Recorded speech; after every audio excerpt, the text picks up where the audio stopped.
That's a good one. That's a good one. Oh, God, it's a toad, son. It's a toad, dude. Let's go. I wake up to a little bit of drool on my pillow, feel like it's gonna be a bad day.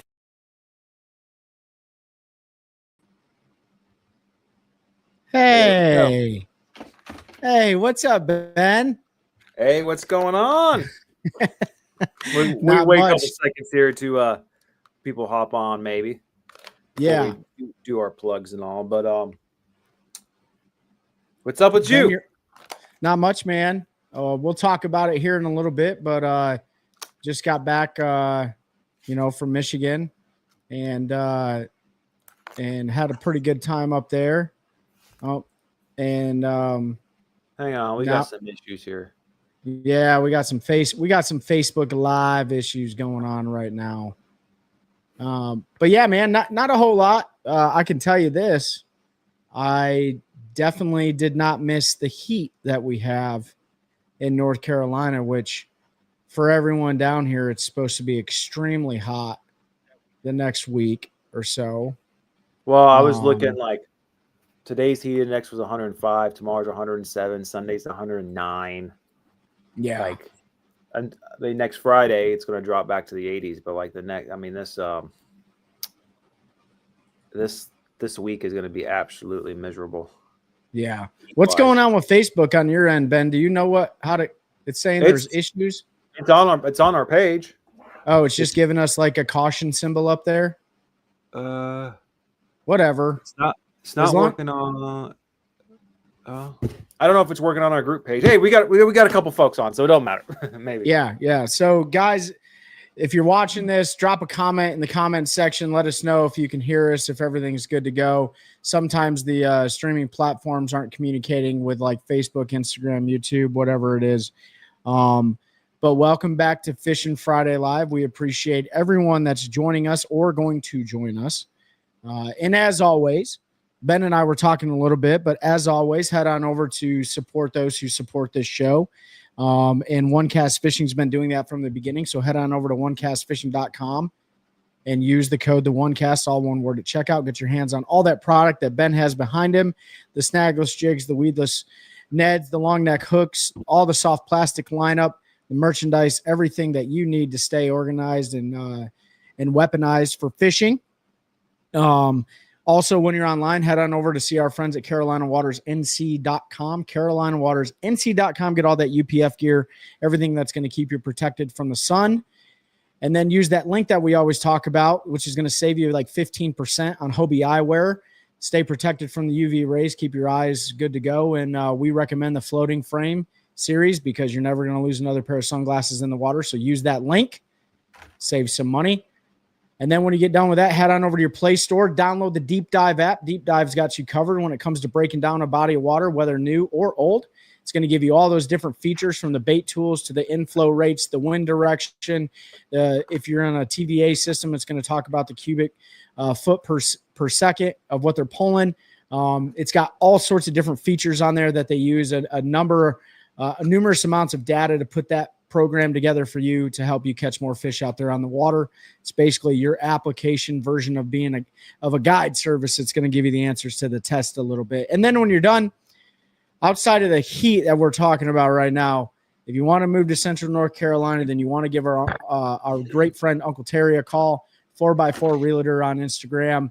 Terry serves the Central North Carolina community. He probably sells more houses than I've ever seen before. It's amazing. It seems like every day Terry's got a new property that just closed. And so he's going to get you squared away. He's a bass angler himself, so he understands what you're looking for with all those specifications, having a boat, kayak, different things like that. So head on over and see our friend Terry Carpenter. You can reach him at carpentert@hpw.com.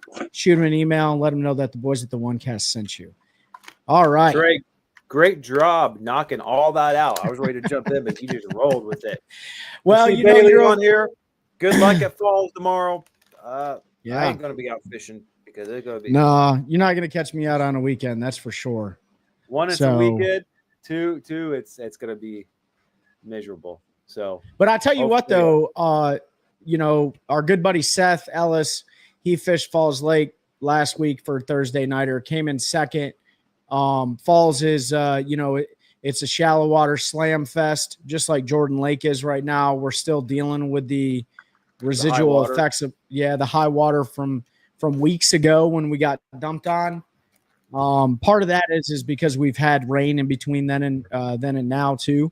But Jordan is up a couple feet. The last time I checked, you should definitely take 20 to 25 pound tests and go flip Nighthawks in the bushes there. Yeah, it's perfect for that right now. It's absolutely 2.5 feet high. The only issue with it maybe is that over the last week, it's come down almost 8 feet. So like they've been pulling water fast. So they may just keep going out. Who knows? That's true. That's true. If I'm out there in the bushes, whether it's at Falls, flipping the gum trees, or if it's at Jordan, flipping all that buckbrush and stuff like that, if I go down a 50 to 100 yard stretch and I don't get a bite, like I'm probably going to have to do something different, because there's certain stretches on that lake that produce fish pretty much all the time, especially during these kinds of conditions. If you know the lake well enough, you'll know like you should get bit within about 100 yards. If you don't, then what Ben is talking about, they might have ripped those fish off that cover and they're pushing back out to deeper water because it hasn't cooled down. Like the water temperature is still hot as heck, right? So if they're pulling it and it's hot as heck, those fish are going offshore for sure. Yeah, but, and like Falls, I think is only like maybe 2 feet high, 1.5 feet high, and it's only come down like 2 feet in the last week. Yeah, Falls is obviously way more stable than Jordan always is. So yeah. But yeah, I mean, hopefully it's a slam fest, and hopefully people will go out there and smash them tomorrow if you're fishing, because that will make it much more enjoyable. But 100%. Be careful too. I mean, if you're going out on Falls, man, those S turns on the weekends can get really, really dangerous. People come around those corners going 50, 70 miles an hour and not paying attention. Just be really careful while you're out there. But I guarantee you go out there and you go flip shallow, or you can go offshore deep, and you're going to catch them, man. There's good quality fish. In fact, we're going to get into that here in a minute. We're going to kind of talk about what lakes Bassmaster published. They did the top 100 lakes. We're going to go through the Southeast lakes because that's our region and stuff like that. We're going to give you our input on, Bass's assessment of what the top 10 lakes are for the Southeast. But before we do that, man, I'll tell you this, Ben, freaking rest in peace. Rest in peace, Hulk Hogan. Mm-hmm. You know what I mean? Like one of my childhood heroes, Hulk Hogan, passed away. And, I know, and obviously Ozzy Osbourne and some other famous celebrities and stuff like that. But Hulk Hogan was the one that meant the most to me, just because we were that. That's Ric Flair. That's Ric Flair. I was in it last night. What is it? What did he do? I'm trying to remember. Yeah. Oh, I don't. Yeah, he's like, I got them 24-inch arms, brother. They're 24-inch pythons. But yeah, rest in peace, Hulk Hogan, man. 71 years old. Met a lot of kids when we were younger. Hulkamania, like WWE, WWF, WCW, all that stuff, man. So that was my childhood. He was definitely an OG for me. Because I just got back from Michigan, and so that kind of hit home, But let's you want to talk about your Michigan trip? So last week, if you were all watching, Trey wasn't here because Trey was up in the Great White North, up in Michigan, catching some green fish, some brown fish. So Pete and I, we talked ICAST, we talked a couple other things in the industry. But Pete had a work trip to Florida. Unfortunately, it was not a fishing work trip. But so he's on the way back. So that's why he's not here tonight. If anyone's wondering where old Pete's at.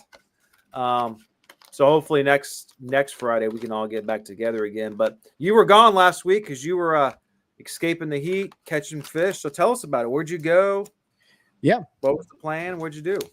So, I'm a pretty spontaneous kind of guy. I have that luxury right now based on my timeline between, with my military retirement. So, I decided, hey man, I have a small window of opportunity right now to go back. I could have went anywhere, but I really wanted to go back to Kalamazoo, Michigan, where I grew up. And I wanted to go fish a lake that I fished a lot when I was younger, which has, all the species that most northern lakes have in them, right? They got largemouth, smallmouth, northern pike, muskie. There are lake trout that live in the bottom. There's yellow perch, there's brim, crappie, bluegill, all that stuff. And it's like 7 minutes away from my cousin's house, which is where I stayed. So very, very convenient. It's a 2,030 acre lake, really easy to navigate. So made a decision. I couldn't sleep Tuesday night. So I literally got up at 1 o'clock in the morning on Wednesday and drove all the way through. And that's a 12-hour through the mountains. I tell you what, I prefer doing that. Yes. I prefer leaving like at midnight, 1 in the morning, if I got to make a 12, 13, 14-hour drive, because it's just so much easier when you get most of it done and no one's on the road. Well, a couple things. One is definitely that. Two, you get there at a reasonable hour where you can get settled in, maybe see some people if you're not too tired and stuff like that. I feel like, and you miss all that craziness, right? So yeah, I mean, the hardest part of the drive is West Virginia, because you're going through the mountains, pulling a bass boat and stuff like that. So you're getting like 0 miles to the gallon. Really? I was about to ask you. I get better gas mileage pulling in the mountains than I do on flat terrain.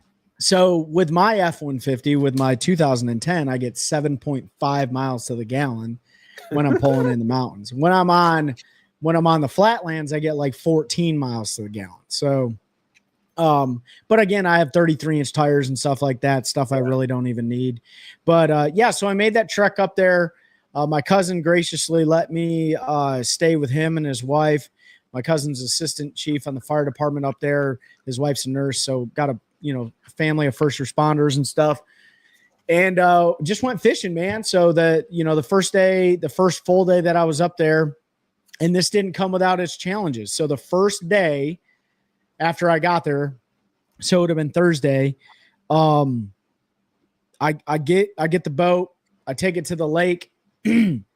There's a ramp fee there. There's a 40-mile-an-hour speed limit there. So I had to make sure I understand all the rules and regulations. Had to get my Michigan non-resident fishing license, cost me $76.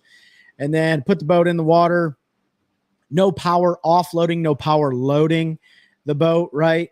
So little bit more challenging when you're by yourself. I don't have any big ropes and stuff like that, like a lot of guys do. So had to jump on the boat, kind of let it float off and power pull down.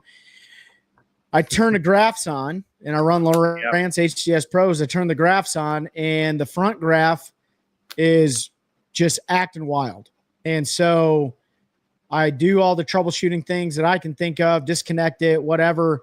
Well, when I disconnected it, I heard water. And so the bottom line is it had a massive amount of water intrusion in the unit itself. So I won't bore everyone with the details, but if you're in Kalamazoo, Michigan, and you need to get your hands on something ASAP, DNR Sports, which is out off M43, which is owned by the Van Dam family, they do a really good job out there. They're a huge outfitter. They took really good care of me. I wasn't asking for anything special. I just needed another unit. Fortunately, I got another HDS Pro, and I'm able to warranty my unit now. So now I got 3 units. I don't know if I'm to sell one. So if you're in the market, I might be selling one. But anyways, get out there. So I drive, get all that squared away, go back to the lake, do the. Go ahead. Any idea how water got in the graph? Because you keep your boat garage most of the time, and a lot of times you don't have when you're traveling, you don't have your graphs on. I don't think so. No, and I didn't even hit rain really. When I couldn't tell you, and this isn't just me, right? So, Josh Hooks, that's a local guy here who fished the MPFL. He got 2 of his Lowrance units got water intrusion, right? I think it was at their Douglas event. Seth Ellis thinks he has water intrusion in his his Humminbird Explorer units. I don't really know what's going on.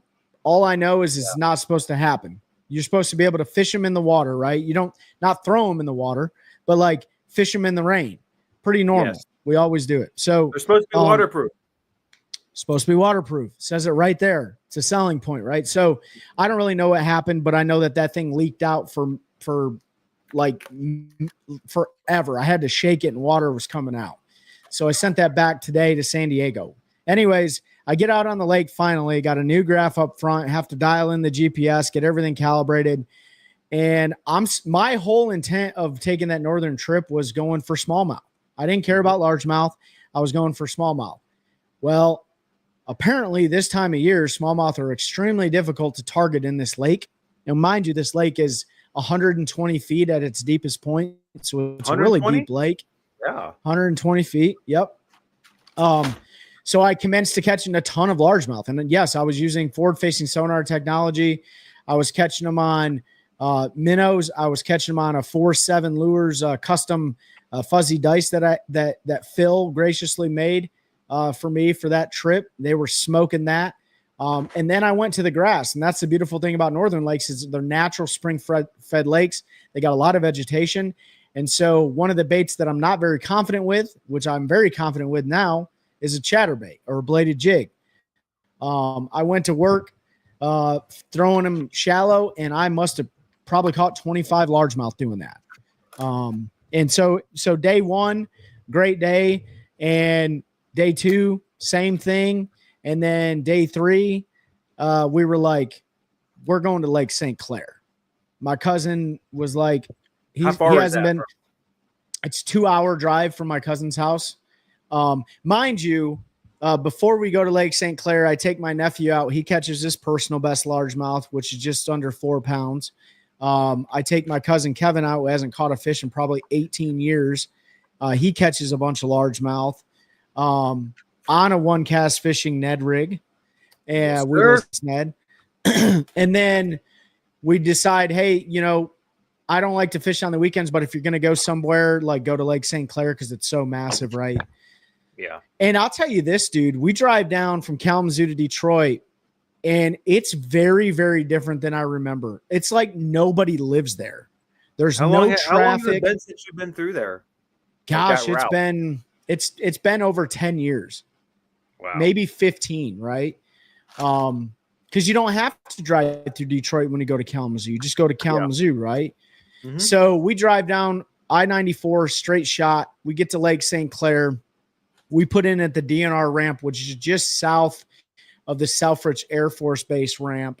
The DNR ramp there, I think, is where Bass puts in at when they fish St. Clair, if I'm not mistaken, unless they put in the Detroit River sometimes, right? So the winds were not – huh? I think they put in the river. They probably do. But this ramp is massive, dude. I mean, it was a massive ramp. They actually had a Cash for Bass tournament going on there, or Bass for Cash. And we didn't realize how bad the waves were. And I gained a lot of respect for Lake St. Clair that day. We put in, man, and I kid you not, these are some 3-foot waves. And 3-foot waves are fine, but they were like 3-foot waves followed by like 4 and 5 foot waves when barges and big boats and stuff would come by. And everyone was kind of hiding. So you have, the traditional Anchor Bay is where a lot of guys go, right? So when you go out of that DNR ramp, you come out the marker buoys, you take a left, that runs you right into Anchor Bay. There was a bunch of boats up there. If you run to the right, heading south, there's another bay that's just down there, and that bay was very populated because it was kind of hiding from the wind. So we started south, we went down there, fished offshore, which is 8 to 10 foot, at its deepest, like 11, and caught one on a drop shot, a 4-7 Lures drop shot. And then we decided to make the run up and try to fish the grass for a little bit. The grass wasn't producing any largemouth or anything. And then I button hooked around and I was like, well, we're just going to send it. We're going to send it up to Anchor Bay. And my cousin didn't bring any rain gear with him. He got absolutely soaking wet. We're in hoodies. It's 63 degrees. It's beautiful. And we run up to Anchor Bay and I find like a 10-foot dip in the depression on the map. And I just go over there and I catch a 4-pounder and then I catch another one. And then my cousin on video, right? Yeah. And then my cousin's like, dude, my back hurts. my knees hurt, my back hurts. I don't know how you're standing up there with these waves crashing down. And I said, you know what, man, mission accomplished. I got that brown fish that I was looking for. Got more than one. Haven't caught a brown fish since I was a kid. And so, yeah, man, we headed back after that. And then I spent the rest of the 3 days up there, just hung out with family, got to reconnect with some old friends, and drove back down to North Carolina the other day. It was a great trip. Sounds like an awesome trip. I want to bring up something right here that I'm holding in front of me. The One Cast is not at all sponsored by this company, but this company is called St. Julian Winery, and I got to thank Buck Mallory for this. Buck Mallory is going to come on our show. He's from Michigan as well. One of his partners is St. Julian Winery out of Paw Paw, Michigan. It's been years since I've been to St. Julian Winery, and they distribute all over the country. But there's a certain whiskey that they sell, small batch whiskey, and it is black and blueberry whiskey. And let me tell you right now, if you can get your hands on some of this whiskey, it is some of the best whiskey I've ever drank in my life. And we don't condone drinking, but I will tell you this. If you like a nice little beverage here and there and you want some brown liquor, this thing, it's awesome, dude. I had to bring this in here because Buck Mallory, he walked us onto that. Seth Ellis was super excited about it. Every time they meet up, Seth has him bring him a bottle. And long story short, we're going to get Buck Mallory on the show so you guys can hear his story. Another Northern angler, going pro and stuff like that. So, yeah, man, that's my Michigan story, Ben. What are your questions? Yeah, well, that's great. Glad we can get Buck on. That was your first time on St. Clair, right? Yes, it was. Yep. So you remember a few weeks ago when I asked, we were talking about the NPFL, right? And we were talking about, the elite anglers, they seem to be much more willing to go out in that rough water to either for practice and on tournament days. Go catch the winning bags. And you said you would do it. You would go send it. If you had never been there, no practice on it, would you still do that? Yeah. I mean, I was a little cautious because I had a passenger in the boat who actually was having some back issues and stuff like that. Yeah. But I still sent it, dude. I still sent it. I folded the graph down because I run ram mounts and stuff like that so I can move my graphs around in the sunlight. I folded that graph down. I strapped that trolling motor down and we sent it, dude. And we're talking a 19.5-foot aluminum boat and some 3-footers. She was rattling, bud. You know what I mean? How many waves crashed over the bow? None. 0 waves crashed over the bow when I was running because unlike what Pete likes to argue with me on, I don't run a hot foot, which allows me to feather the throttle with waves with my arms, right? You know how it is. You run a hot foot on your boat. No, I know. You don't run a hot foot. No. When you crash into big waves, it's hard to keep your foot from mashing down on the throttle, right? Mm-hmm. This is the argument with the hot foot in big waves. Some say it's helpful, some say it's hurtful, whatever. But for me, I was able to keep the nose of the boat up to where none of the waves were crashing over. Now, when I was spot locked and I run a 52-inch trolling motor, when I was spot locked, I did have a wave come over and crash over the bow when I was fishing, but that was different. So I didn't spear any waves.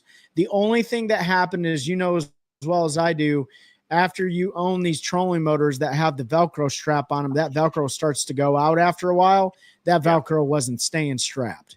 I mean, we were jolting on some waves, right? But I didn't have anything come over the front of the boat. There was some side, some water coming over the gunnels and stuff like that in the wind and stuff. That's pretty natural. But yeah, dude, I think I ran 25 miles an hour and 25 to 30 miles an hour was about all I could run on that stuff. But I still sent it as much as I could send it. Yeah, man. That's awesome. Yeah. And, I'm sure your cousin will be thinking about, he's going to remember that day for a long time. Well, he's the one that he was like, I was like, you ready to run Anchor Bay? He's like, let's do it. I was like, okay, strap in, dude. But yeah, it was a good trip, man. Definitely glad to be back though, knocking out some things I got to knock out, housework, stuff like that. Definitely not missing this, man. It is humid. I'm sweating in here. You know what I mean? But yeah. So what have you been up to? What's One Cast Fishing been up to before we dive into the other things? So we got back. Wife and I went on vacation. We got back like 2 weeks ago now, and so I've been literally in production mode ever since. Casting, painting. You can see I'm packaging up now for those watching. These are the half-ounce Blue Magic flipping jig. But so just what I'm trying to do over the next week now, and hopefully I can get it done by August 1st, but it might bleed into a little bit to the following week. But I want to build that inventory. You remember back in 2022, right before we launched the Snagless Jigs, like how many I had built up. Yeah. So kind of get back to that level for pretty much all my my products. So that way, come August and September, August, I can start focusing and going out, making more content, maybe trying to go to a couple different lakes around here for, I want to get back up to James and all and stuff. And then the rivers. So content making, I got other admin stuff, like hopefully learning how to some CAD stuff, design some new lures, learning some AI stuff to make my operations a lot easier. So so that's what I'm doing, just grinding away and taking advantage of the fact that it is so hard. I spent the most of this week where it wasn't quite as hot out doing all my outdoor out in the shop work, and then over the next few days when it's so hot, I can sit inside and do this type of work. So that's what's been going on here. Yeah, I hear you. Yeah, I'll tell you, I'm ready to do some content a little bit later, but I don't think I'm gonna pull this boat out for the next couple weeks, man. It's so daggum hot. Like, I don't even want to be out there. You know what I mean? So I might go out during the weekday to fool around until about 10 o'clock in the morning, but that's about it. I did run my GoPro when I was up in Michigan a little bit. I didn't run it on St. Clair because I probably would have lost it. But I definitely did run it on. I thought there was a smallmouth catch on it. No, my cousin was videoing that with his phone. Oh, okay, yeah. Okay. So I ran my GoPro when I was on Gull Lake, though, and I got a bunch of largemouth catches on there, and I got some good ones too. So I gotta get that footage and put that stuff together and make some shorts out of it, and then we'll send that out for the people to see. But yeah, let's talk about now.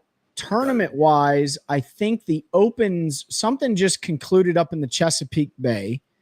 Hang on. I got Bassmaster. So what's going on right now? Leaderboard. The Chesapeake Bay, it wrapped up today. Dylan Fowler Doe won 62. Okay. He crushed it. 62-13, second place, 53-12. Oh, wow. Yeah. I mean, that a 9-pound win on the Upper Chesapeake, I think, is pretty doggone good. For sure. That is. That was an Open? That was the Open. Trey Swindle, 11th. Remember the last time Trey was there, that's when he won, but got DQ'd because he didn't have the insurance. That's right. Yep. He didn't have $300,000 of liability coverage is what they, I think, require. Yeah, whatever it was. Yep. I don't remember the full details. He just didn't have what he was supposed to have. And yep. But he was 11th, and I'm just kind of going down if I recognize any other names here. Logan Parks, 25th. Oh, Logan fished that, huh? Mm-hmm. Trying to think. This is not the one that our buddies fish. No, this is Division 2, isn't it? No, I think this is Division 1. Or Division 1. I don't know I don't know which ones are which. I think Division 1's more east than Division 2. And I think the Invitational is going on right now for BPT. Okay. That's going on as for MLF, yeah. Yeah. Okay. Yeah, so tournament-wise, not a whole lot going on right now. I mean, MPFL's got their last stop, number 6, but that doesn't come up until, I think September. They're going to Logan Martin, which is their last stop of the year. Bass has got another Northern Swing stop. Is that right, Ben? Yeah, they got 2 more, I think, in August. It might be like the 10th, and then the following weekend. I think BPT's got maybe one or 2 more. Yep. Probably just one more in August. Then everything's kind of winding down tournament-wise. Yep. And then for local news, I believe Elevate Outdoor or Elevate and Cash and Rods have taken the role of title sponsors for the Piedmont Bass Classic this year or this coming year. So if you guys are in the Piedmont region and you want to fish competitively, or you do fish competitively, it might behoove you to run some cash-in products and some other things, because there probably going to be some contingency prizes. I will not be fishing tournaments next year, most likely, just because of getting reintegrated and trying to find a second career field and stuff like that. But the tournaments won't stop. They're definitely not going to stop without me. So congratulations to the Piedmont Bass Classics for bringing on Elevate Outdoors and Cashin Fishing Rods, which Cashin is moving their plant, their facility into the greater Jonesboro area. So they moved away from closer to Pittsboro, North Carolina, down into the Jonesboro, North Carolina area. It's all still part of Sanford. And then, not a whole lot else is going on locally. Still those Wildcat tournaments every Tuesday, Wednesday, and Thursday around here. But bass, Ben's got it pulled up, and the keyboard's not working for me right now, Ben, so I can't pull anything up. But all right, well, I can introduce it then and talk about it. So Bassmaster, I think we did preview this when we came on, but Bassmaster released every year. They do the top 100 lakes in America, and basically what they do is they do a top 10, and then they break it up into different regions. They have a central division, southeastern division, northeast, and then western division. They pick 25 from each, so they kind of choose the top 25 in each region, and then do the top 10 for the country. So I know we were going to talk about the southeast, which is we're the most familiar with. But do you want to just run through the actual top 10 lakes? Absolutely. Have you seen them? I'm looking at them right now. Okay, because I was going to ask. Number one kind of surprised me a little bit. O.H. Ivy, huh? No. Oh, is that? Oh, okay. I'm in the central part. Scroll up. Where does it say the top 10 at? It's right above Bass Lake Central. I'll just say, so number one is Clear Lake. Oh, California, huh? So the reason why it surprises me, I just assumed O.H. Ivy would be number one. We all know Clear Lake is so good. It's such a great, unique, fishery. I'm drawing a blank. Who we had on recently was talking about you can fish any way you want there. Yeah. Deep, shallow, etc. That was Andrew Loberg. That's right. That was Andrew. Yep. Because coming from out there. But O.H. Ivy's number 2 overall. Lake Fork's number 3. St. Lawrence River's number 4. Lake Casitas, California, is number 5. I've never heard of it. I'll have to Google that. Check that out. Orange Lake's number 6. Ooh. You were down there. That's right. Earlier this year. And then who's going there? Bassmaster or MLF? One of them's going there next year. BPT's going there next year. BPT's going there next year. Santee's number 7. Mille Lacs number 8. Lake Erie and then St. Clair, which you were just on, round out the top 10. So that's the top 10 overall. I don't have any. And I'll tell you what, I agree with a lot of that top 10, right? Like at the end of the day, like I'm surprised that they didn't put the St. Lawrence River in there. No, they did. It's number 4. Oh, yeah. So St. Lawrence River, St. Clair, and Erie, 3 of the best smallmouth fisheries. I'm actually surprised that Cayuga's not making the top 10, but maybe Cayuga's in there in the top 100 somewhere. Because Cayuga is great smallmouth fishing. Yeah, and I'm kind of surprised, like for the top 10, I'm honestly actually surprised Lake Murray's not on there. Yeah, for sure. Lake Murray is definitely a staple lake. We'll talk about that in a second because Murray's ranked a little lower than I thought it would be for the Southeast Division. That's right. Because over the last, 3 or 4 years, it's just been a smash fest every time they go there. Every time. But yeah, top 10 I think is pretty good. I think Murray could have been up there. Maybe at Gunnersville because it is always producing. We've talked about it multiple times, but I guess no one quite understands how that lake still performs with all the pressure it has. Right. But that's the top 10. No major complaints there. And I haven't been to a single one of them. I haven't. No. Santee's the closest. Yeah. And I've always driven over it going down to Florida.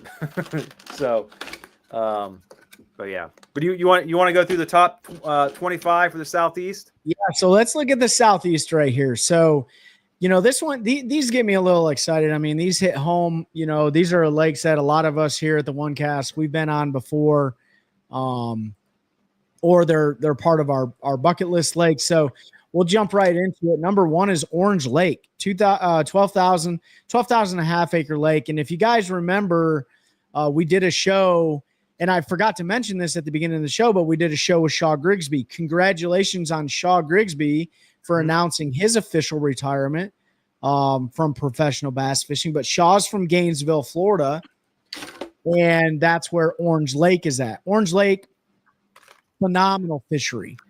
The most abundance amount of hydrilla that I've ever seen before. It's a shiner hatchery by nature. It's got everything that a Florida fishery is known for having, to include trophy class largemouth bass.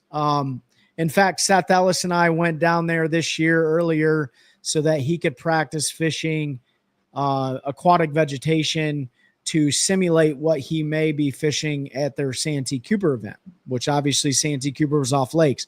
Seth starts the trip off with a 9-pound largemouth. And I'm like, okay, we're doing something here, right? And we were throwing very unique baits over the hydrilla. So Orange Lake, BPT, like Ben said, is going there next year. I'm really looking forward to, if I can, watching that event to see where those guys break down how those guys break that lake down, because it might only be 12,000 acres, but it's an overwhelming amount of aquatic vegetation. Moving on. What's that? I said, I'm here. I'm listening. All right. So we're moving on to the second lake. Ben already mentioned that 60,000 acres, 110,000 acres and 60,000 acres, right? So, give or take, whatever. Santee Cooper Lakes, Lake Marion, Lake Moultrie combined. Santee Cooper's a staple location where major tournament organizations go, filled with cypress trees, aquatic vegetation, lily pads, you name it, known for giant largemouth bass, also known for giant catfish. There's a lot of YouTubers that go out there and do catfish and stuff like that. But what I want people to pay attention to, like bass, they don't just rate these lakes based on where they go. They rate these lakes based on tournament results, right? And so if you look at the summary underneath each of these lakes, it talks about like cat trail results, PBC trail results, Five Alive trail results, Fishers of Men trail results. Like the Bass doesn't just do this based on what professional organization goes there. They do it on local organizations. And that's why when we get into what we get in after Lake 2, you'll know better. So Santee Cooper, no shocker there to me, Ben. What about you?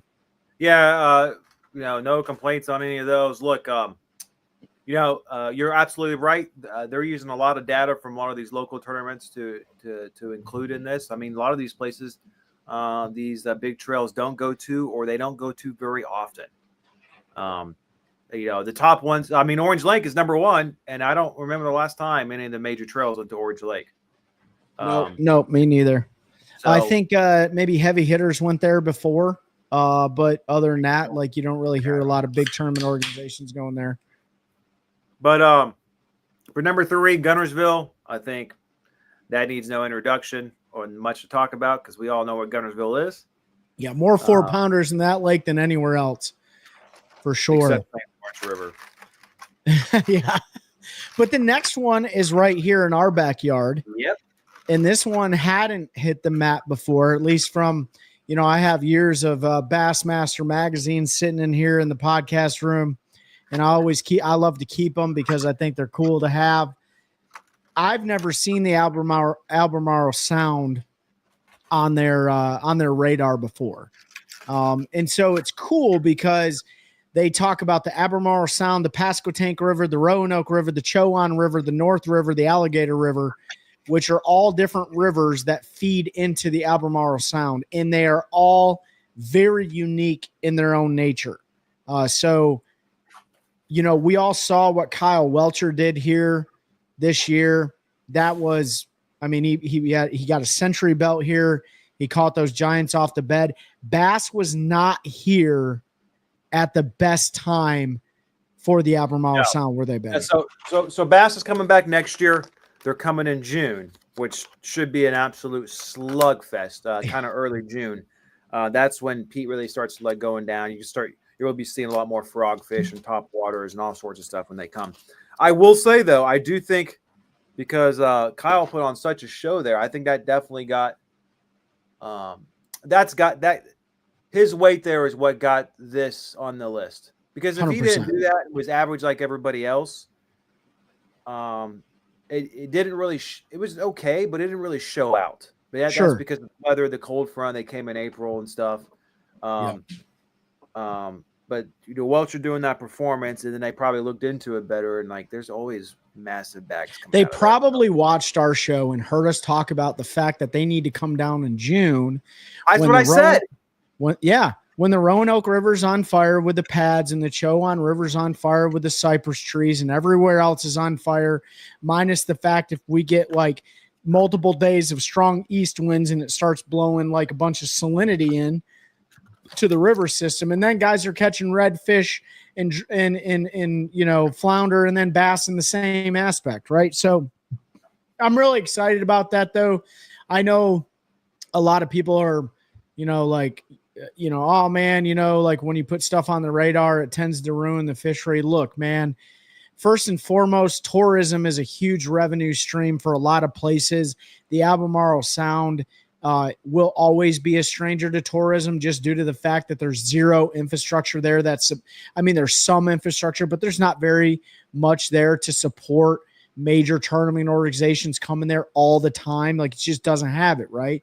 So I don't think that fishery is going to be impacted whatsoever. And the other thing I'll say about that fishery is it's about the most dynamic fishery I've ever seen before, where I can go to Sharon Harris right now and show you 5 spots where you're going to catch fish 365 days, 280 days a year. You go to the Albemarle Sound, it changes almost on a daily basis. Anytime we get hurricanes, strong weather, droughts, floods, it just doesn't matter. That place is constantly changing, right? So I don't think, Ben, you can provide your opinion. I don't think the Albemarle Sound is under the threat of being overfished. No, it's definitely not. It's just way too big. In fact, there's probably a likelihood. I think on most bodies of water, there's no secrets. Someone's going to find the monster bag. I think the Albemarle Sound's a place that it's just so big. You could fish all 4 tournament days and all 3 days of practice, and all 100 anglers could and just miss the right area. It's just that's right. So big. Number 5, which you have been to, Ben. We all have been to. One of my favorite places, absolutely. And I haven't even experienced the amazingness of this lake, which is known for its blueback herring spawn. And that's 50,000 acre Lake Murray down in South Carolina, Columbia, South Carolina. Wonderful fishery. Very, very different from the northwest section to the southeast section. You got the river, the Saluda River, you got the main lake, you got clear water, you got grass, you got docks, you got cane piles, but you also have those elusive blueback herring that spawn in a certain time of year, and no fish eat like Lake Murray largemouth bass when the blueback herring are spawning. So I'm really glad to see Lake Murray on that list. Ben, myself, Pete's dad, got to go down there this year for the Fishermen National Championship, experience that beautiful lake, catch a bunch of fish off the bed in a variety of different ways. And number 5 on the list, Lake Murray. Ben? Yeah, I 100% agree. Lake Murray, actually, I think I'm surprised it actually wasn't higher because of how so much is done. So I'm kind of going through what I've noticed here. When we came on earlier, we've got a lot more people watching than what we see right now. Because I'm up on Facebook, and like Larry's commented, Tony's commented multiple times, Pete, Pete already commented, and it's not showing up on our StreamYard on our flow chart. So I don't know exactly what is going on with the issues tonight. So sorry guys, but we're definitely here. But Tony, I'm glad you got the samples. Keep knocking out those baits. Let's see, Larry said he hit Clear Lake last year when he was out doing his stuff. Oh, and, nice. He said big bass everywhere. Oh, and man. Then, Pete said, Pete, I guess, wasn't wearing his pants tonight, and Chelsea had to take him out to dinner. I don't know. Oh, man. The beautiful thing is, Ben, is that's forever, and it's staying up. Pete, you're welcome. All right, let's quickly run. We got about, 14, 15 minutes left. Yeah. Run down through the list here. And I did see this one on StreamYard, but yeah, Small Waters, you're absolutely right. Donkey Land, aka Fellsmere Reservoir Headwaters, that's number 6. So great fishery. BPT's been there a couple times, I think, for their heavy hitters events and stuff. Yeah, it's one of those lakes was shut down for boats for years. Speed limit, it's specifically no pleasure boat, specifically designed for bass fishing. So, great job by the Florida Resources, DNR, or whatever they call them down there. But then 7's Pickwick. Never been there. The next one is Jordan Lake. Okay, so now right here in Art. Right here. It produces big bags. It's not as fish as good this year as it has in the past, I don't think. I mean, we didn't quite have the top end tournament weights this year from what I saw. No. Compared to last year when we had 38-pound bags. No, but we did, and Bass is on point with this. Jordan Lake had more consistent big bags than Falls Lake did. And that's one of the things they put down there. Like, we've had, the top 20, top 25, 20-pound bags or 20-pound or more right on Jordan Lake. And you get that all the time. And so Bass says Jordan Lake is one of the most consistent producer of big bass in the state of North Carolina. Talks about the winners of the Piedmont Bass Classic qualifier, 33.43 pounds, anchored a bag with an 8-pound, 15-ounce big bass, right? So, Jordan Lake is always a big bass producers. And if you go and listen to our shows with a biologist, it's the most fertile lake in the area. It did get the F1 bass fingerling introduction. They put them in there, and then 2 other lakes. So we're going to see, the biologist is going to see how that shakes out. But Jordan Lake, number 8 for the Southeast. And then we move down and we go to Florida. And I've never even heard of this before. I don't know about it. I'm gonna have to do some research. With a Lucci River, Lake Rosseau, Florida. Never heard of that before, but if it's Florida, I'm assured it's got giant bass in it. You know what I mean? And then what do we got after that? Lake Lanier. Lake Lanier, which I'm actually, they got big spots, but yeah, they grow big spots. But I actually figured Hartwell might have been above it, but yeah, I'm Lanier, then Falls, then Lake Seminole. Yep. Then Toho. I wonder if they put Toho on there because they're including the entire system. Maybe. Yeah. Not just Toho, because this year, or like when the tournaments were down there, invitationals and all those, most of them actually, I think most of the winning bags came out of Gethsemane because there was actually less hydrilla choking everything out. Yeah. So, yeah. This next one, Ben, this one actually is pretty awesome to see kind of fall back on the list. It's amazing to see this. Yep. And so Kentucky Lake is making a comeback, and I guarantee, and we were saying for a while the smallmouth, but dude, I'm here to tell you the largemouth are making a comeback in Kentucky Lake too. Now, the last I heard from guys who, and this has been about a year, like early on at some of the shows, like we were talking to folks and they were from there, like, yeah, it's starting to come back. but what they said is that the ledge there still wasn't ledge fishing. It was like you had to fish for them. It wasn't like the old school, Well, you're having to fish for them shallow though. A lot of guys are frog fishing and flipping and stuff like that. Yeah, so different than what it used to be. Like, that old ledge fish in Kentucky Lake was always on my bucket list, and then I know before I could do that, just go to Pickwick though. You get the same experience. I know, but Kentucky Lake's on the way back to my parents' house. I passed it probably hundreds of times in my life. Yeah, pulling a boat too. Oh man. Well, maybe you can stop at number 15 on their list, which is High Rock Lake. And I'm really surprised that High Rock was actually on this list, but I guess a Fishers and Men event produced a 28.5 pound limit. And then a BFL event took 27 pounds to win. High Rock is the only lake in the Yadkin chain of lakes that I've never fished. You got Tuckertown, you got Tillery, and you got Baden, and maybe, but High Rock is the biggest one up there. I've never fished it before. Lots of people love that lake, but lots of people do not like that lake. But I think it's a lot. It's for the Yadkin chain. I think it looks a lot more like Jordan, like water wise. Like it's just clarity. Much bigger. Yeah, it's not much bigger. It's about the same size, only about 1,000 acres. It's the first lake in the chain. I think it's more nutrient dense. It's obviously not as clear, and all that water, as it goes down the chain, kind of filters through the dams and all. But let's see, High Rock, and then shoot over to the Smokies. All right, Dale Hollow. Chick. Oh, I just pushed the wrong button there. Clarks Hill, South Carolina, made number 17. That's no secret. That one's pretty good. Eufaula, Alabama, made number 18.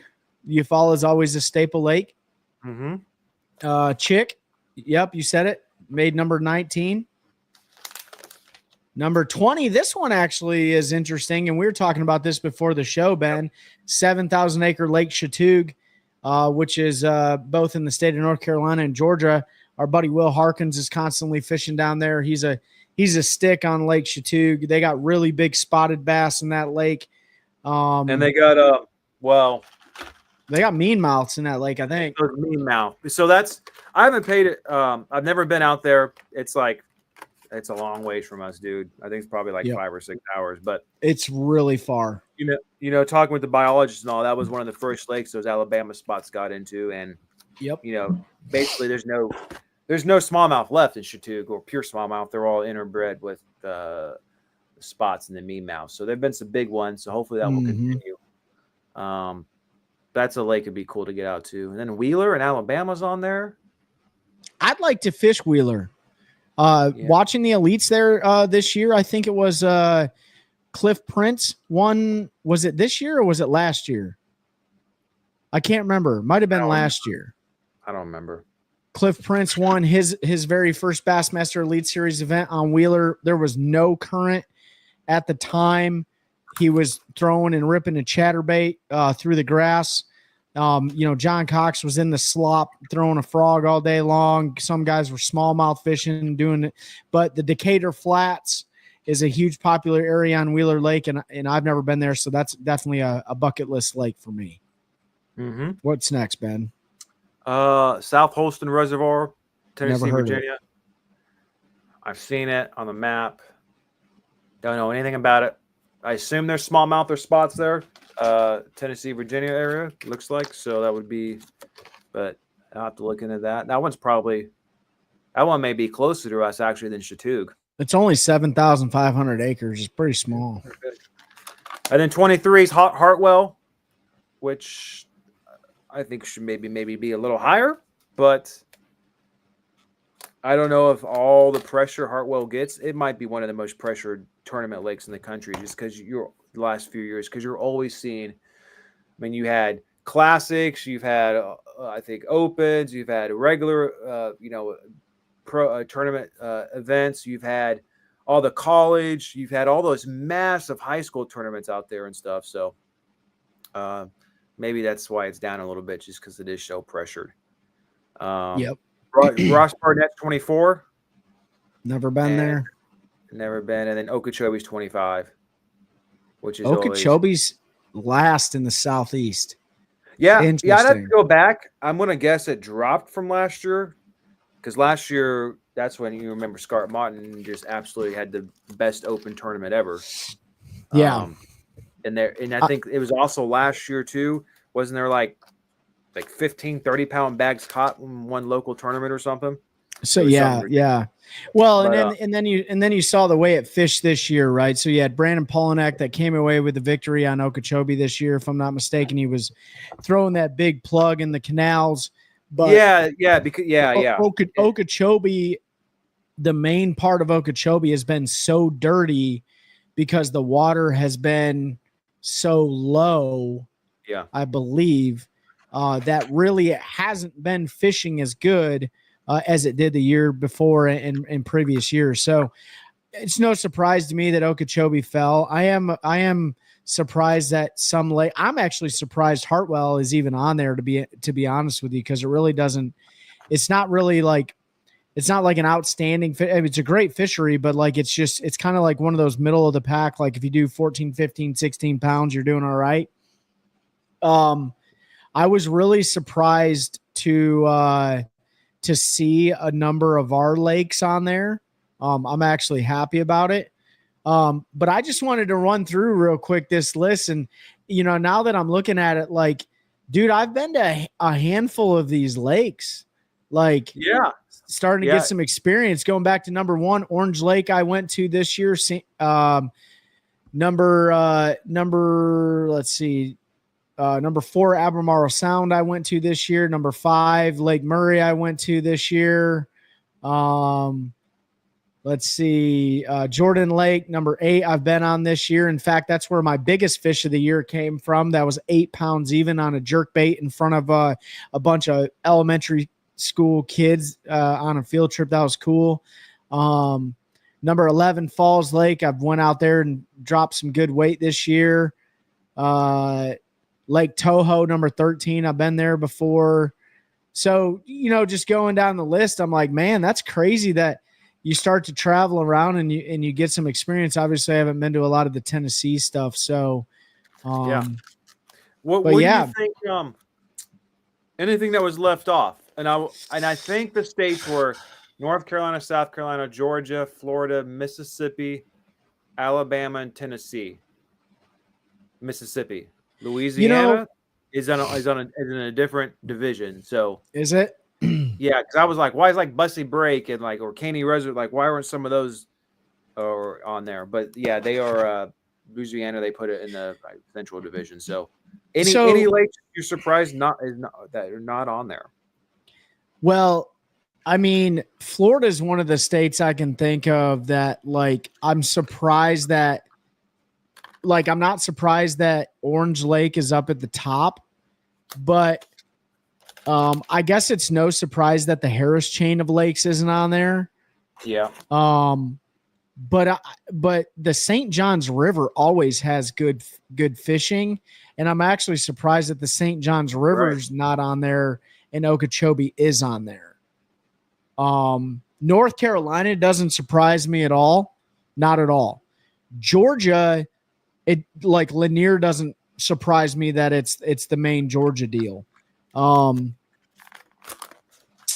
trying to think. No, I mean, there's really outside of Florida throwing some that are in there and then some that aren't in there. I mean, the other states I feel like the other states are kind of spot on. Virginia, surprised like the James or Virginia's a different. They put them in the Northeast. That's why. Okay. So the only reason why that one was on there was because it was a Tennessee lake too. Gotcha. So, yeah, I gotcha. I'm going back to look at last year's. Murray's number 2 in the Southeast. Jordan was 3. It dropped. I'm trying to see were there any that were not on there. Just kind of like. I'm glad that Sharon Harris has fallen off that list. It needed to. Lake Penascoffy or something in Florida was on last year. Roanoke Rapids Lake was on last year. Oh, so and by the way, going to say I'm kind of surprised maybe Gaston isn't on because of all those big spots that are showing up now. But if Bass would have saw that 6-pound spot I caught this year out of there in January, they would have put it on the list. But yeah, I think they got it mostly right. Yeah. Kind of surprised maybe as I go back to this year's list. Norman's not on there. That doesn't surprise me. Yeah, it doesn't surprise me. It's not a weight lake, and they're doing this more based upon weight than probably numbers. And the Tennessee River's not on there. Douglas Cherokee aren't. Dale Hollow's there. So, yeah, I think they got them pretty much right. The only thing is where they got Wheeler. I'm looking at those the Coosa River lakes. Okay. I don't know how. I'll have to go look on the map.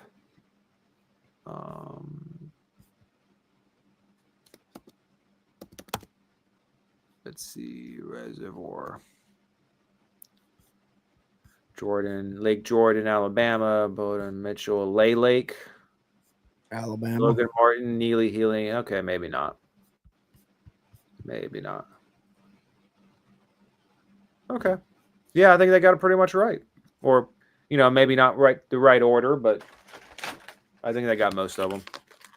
Yeah. I just pulled up the top 10 lakes again, and I'm just looking at them. I mean, I don't know. We'll see what the BPT does when they go to OH Ivy, and I think that's their heavy hitters event. No surprise, St. Lawrence River, and then those other ones you talked about. So yeah, I mean, they do a good job. Again, the data is pulled from a lot of tournament organizations, local, regional tournament organizations, and stuff like that. It's cool that North Carolina has popped on that map pretty good. High Rock, not really a fan. That's why I haven't gone there, but maybe I think different if I do go there. But, Jordan Lake, Falls Lake, the Albemarle Sound, all those places like that, like absolutely. Lake Murray, 100% agree with that. Orange Lake, 100% agree with that. So they did a good job on it, but, maybe that's the goal, Ben. Maybe that's the goal, is to pick one of the years that Bass is like, oh, these are the best 100 lakes, and then you try to knock out 20 of them in that year. You know what I mean? No. We need some sponsors. Let's do all 100. All right, let's go on 100. The road. Let's go on the road and knock them out. That's right. But speaking of sponsors, guys, go back to the beginning of the show. We always shout out those who support us the most. Use those discount codes. They're going to save you a lot of money. You're going to get your hands on all that gear that we have to offer. We got some giveaways coming up. We got some cool Yeti water bottles that we're probably going to give away. A Bubba scale that somebody owes us that we're going to be giving away. It's the downtime in the fishing world. People are still fishing, but it's so hot out and stuff. You don't see a whole lot going on right now. So what a better time to, give away some prizes and stuff like that. So once Pete gets back in and Ben gets in and we get everything squared away here, we'll start drafting that stuff up for y'all. Make sure you head on over to Spotify or Apple Podcasts or whatever you guys listen to podcasts on, and subscribe to or like or whatever our podcast. We don't just do Fishing Friday Lives. We've got a lot of guests that come on where we put recorded episodes out, which if you're not on those platforms, you're missing all that content and stuff. So head on over, check those out. Leave us a review if you would. It really helps stroke the algorithm a little bit and get us more traction in the podcast world. So Ben, before I end here, do you got anything for the group? No, I appreciate everyone hopping on here, watching. I know the technology tonight with StreamYard and which we use to be able to broadcast on multiple platforms wasn't quite working right. So I know there's a lot of comments and stuff we missed. Like Larry he had replied that High Rock's a better crappie lake than a bass lake. So I'll take Larry's word for it. I trust him. So yeah. But yeah, I appreciate everyone watching us, hanging out, asking questions, and continuing to help us build an angler of cultures. Man, I can't even talk tonight. It's all right. Culture of angler. You take us out. I can't do it. You got it. All right. Ben's all tongue twisted here. He's in the One Cast Fishing Cave. Appreciate you guys staying on with us. Have a great weekend. Stay in that AC. If you're going to be out on the water, be safe. Wear your PFD. Don't drink and boat. And most importantly, help us continue building a culture of anglers helping anglers one cast at a time. That's a good one. That's a good one. Oh God, it's a toad, son. It's a fucking toad, dude. Let's go. I wake up to a little bit of drool on my pillow, feel like it's gonna be a bad day.